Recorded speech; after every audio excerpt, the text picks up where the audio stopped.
দর্শক, এইটা হলো সেই বিখ্যাত পশ্চিম পাড়ের মায়ের দোয়া বিরিয়ানি হাউজের বিখ্যাত গ্রিল প্রসেসিং পদ্ধতি।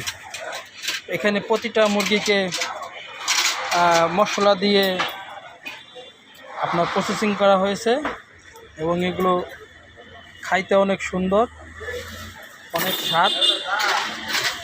আপনারা দেখুন কত সুন্দর, অনেক রকম মশলা দিয়ে প্রসেসিং করা হয়েছে। এই যে আমাদের রবিউল ভাই, ইনি প্রধান কারিগর। এখন প্রতিটা জিনিস অনেক সুন্দরভাবে পরিষ্কার পরিচ্ছন্ন করে ধোয়া হয়েছে। এই কাটার ভিতরে এখন মুরগির যে মাংসগুলো আছে এগুলো